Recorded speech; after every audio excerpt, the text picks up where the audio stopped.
In the sprawling landscape of Sacramento lies a neighborhood with roots as deep as the valley oaks that once dotted its horizons. Del Paso, originally known as Rancho Del Paso, was more than just another part of Sacramento. It was the heart of California's import-export economy. We had the railroad, we had the base. We were the import-export of California. Route 40 brought everything in and out.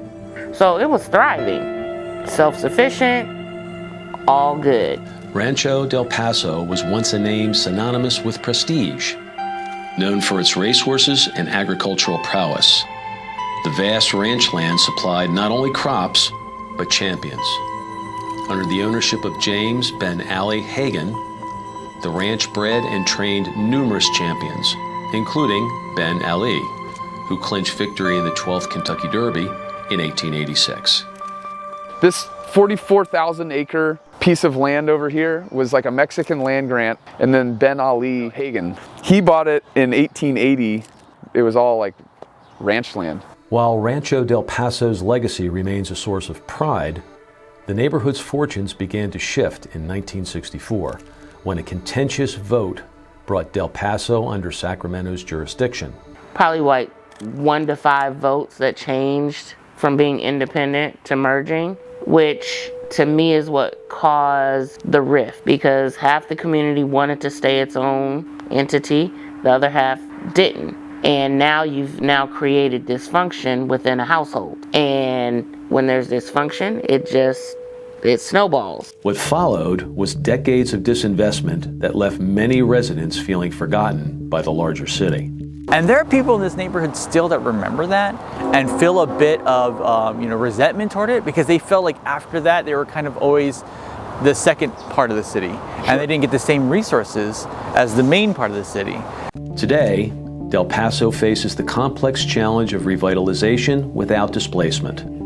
The neighborhood's struggles are real, but often overshadowed by sensationalized narratives.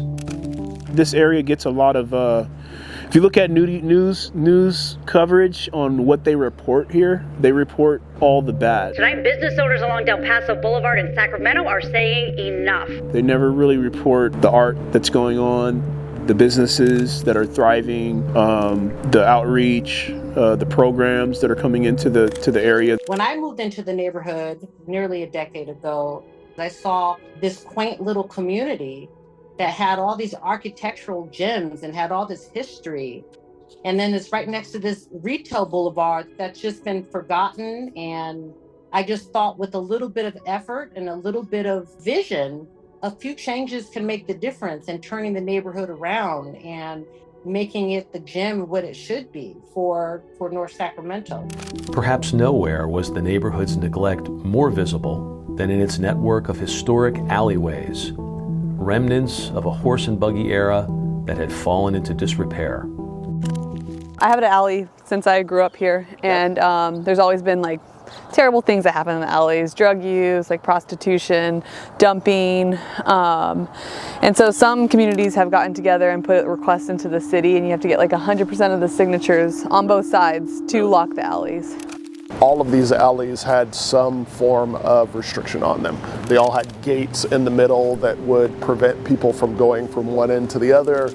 I'm a transportation planner, so I understand that you're trying to quell some of that negative activity, but at the same time, you're cutting off access for pedestrians and bicyclists by putting up these gates. In 2022, an unexpected opportunity arose. The city secured a $4.8 million state grant to transform 5 residential alleyways in the Dixieanne neighborhood. The state gave us $4.8 million with no local match to do this project, with the caveat that we needed to finish in a year and a half. We did get a 6-month extension. Reclaiming the alleyways required more than funding. It demanded trust and collaboration. For decades, the community had seen promises fall short. Building that trust meant knocking on doors organizing cleanups, and listening to every concern. But when we reached out to people, it was amazing how little callbacks we got. And I think a lot of it was probably people just thinking it was some kind of scam, like, wait a minute, the city is going to give me a free fence. Like, yes, we're serious. And you say, hey, I'm with the city, we want to make it better. They go, oh yeah, I've heard that song and dance before. Then, you know, physically too, because of the neighborhood and the way it's designed, a lot of people have fences in their front yards or dogs to protect their property. So that's another barrier, a physical barrier from, you know, approaching people and talking to them. Because I literally went door to door to every house in this neighborhood to tell them this project is coming and we want you to know about it. And we want you to have your feedback about it.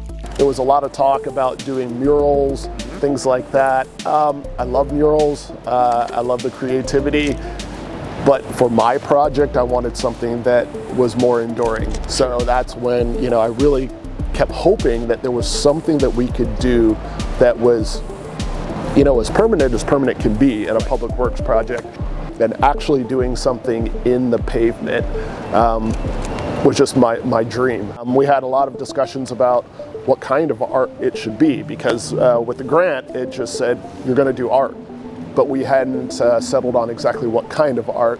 And obviously I had a concept in my mind, I did a lot of research, and PAVERART was the only company that I could find that did the kind of things that, you know, I just had envisioned in my mind.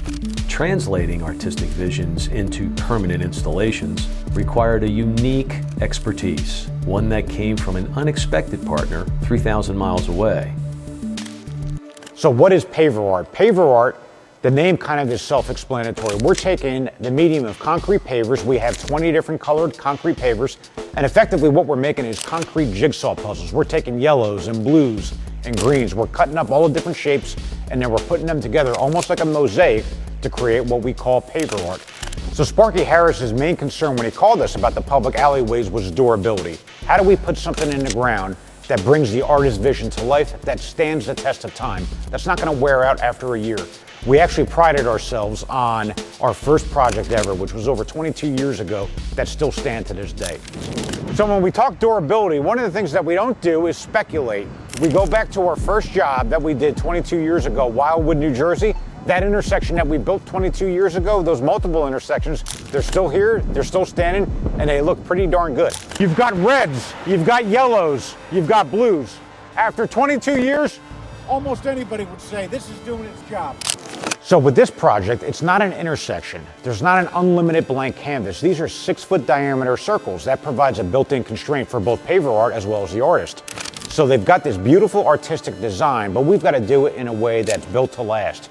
So that requires collaboration. We had to work hand in hand with the artists to build their artistic vision in a way that we know is going to stand the test of time.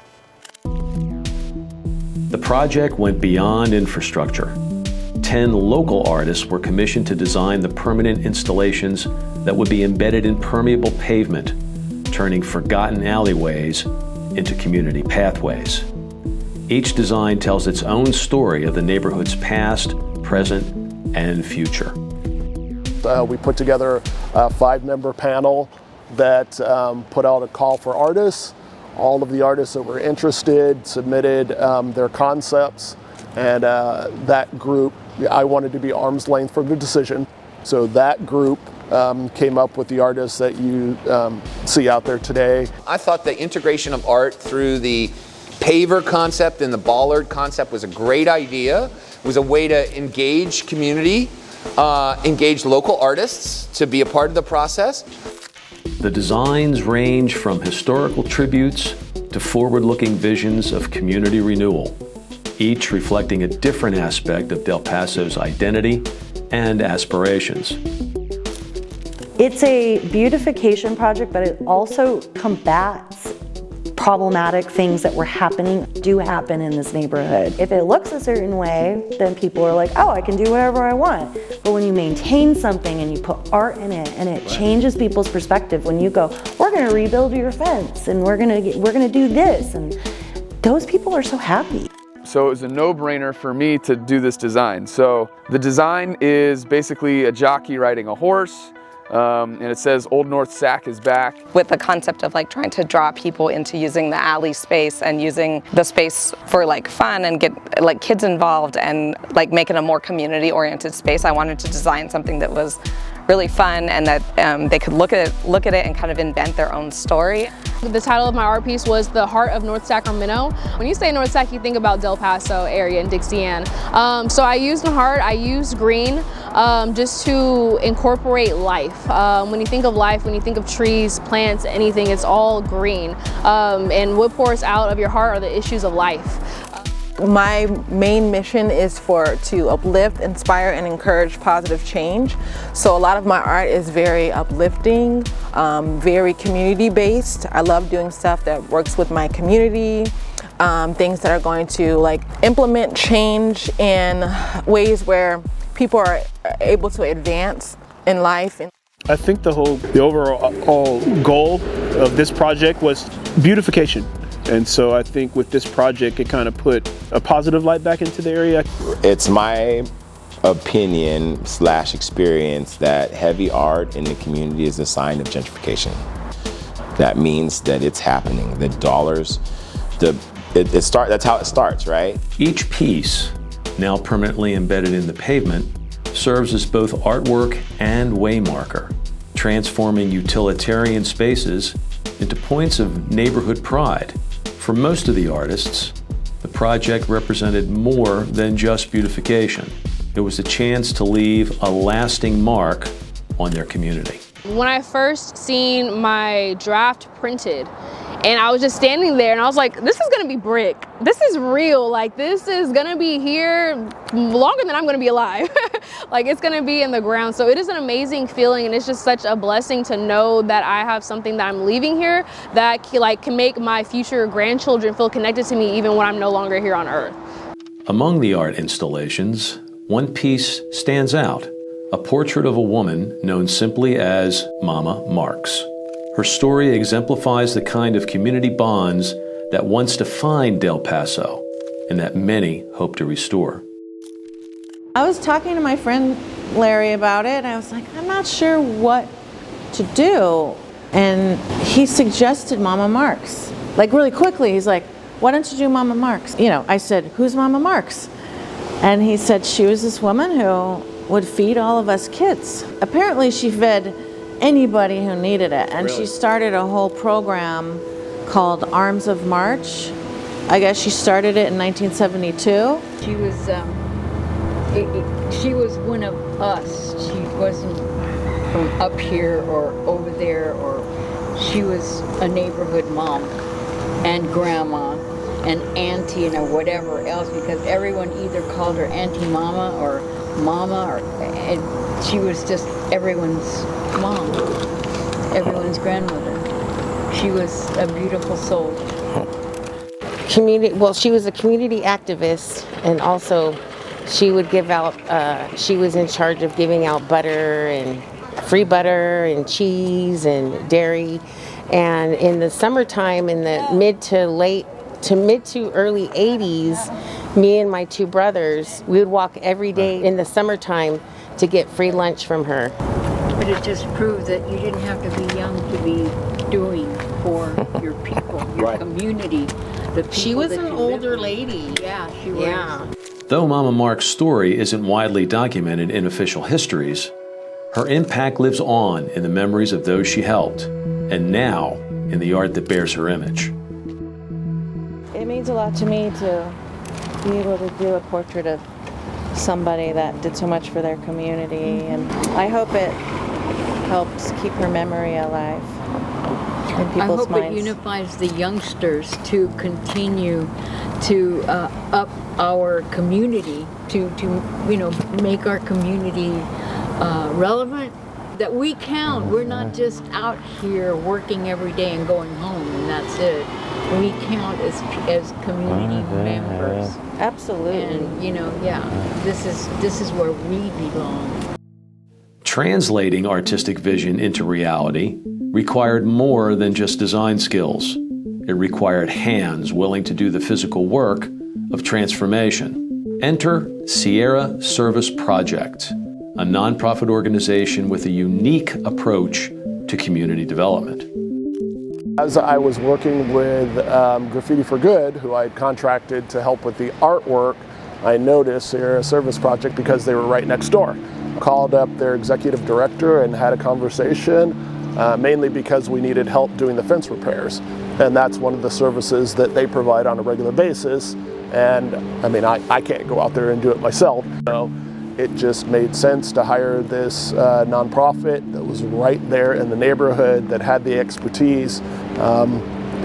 Their mission is really admirable, and their people are wonderful. Our mission is building faith and strengthening communities through service to others. And our purpose is all about equipping young people to make homes safer, help people age in place longer, invest in community resilience. So giving people the tools to live in a safe, healthy community.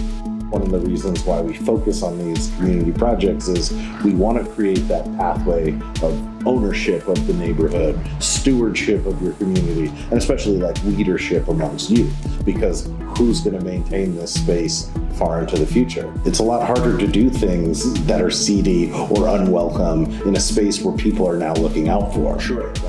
We knew someone who worked at the city, and they put us in touch with Sparky, and it was so simple. It was like, hey, we have this opportunity. We're applying for this Caltrans grant. Do you want to be a part of it? And I was like, yes, absolutely. We've never partnered with the city in this way before, but we have been excited to say yes a couple times. So both the fencing installation, rebuilding, and then also installing the pavers was a really big opportunity that, it's not something we've done before, but our team learned how to do it and was really excited to be a part of connecting community members with actually installing these beautiful art pieces that were, designed locally. It was a really cool role for us to play, and I'm really proud of the end product and community building that was a part of the installation. As the alleyways transformed, residents began to see immediate changes that went far beyond aesthetics.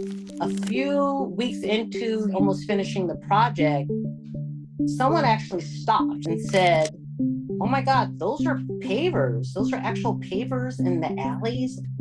And he looked and he said, why would they put such expensive pavers in a neighborhood like this?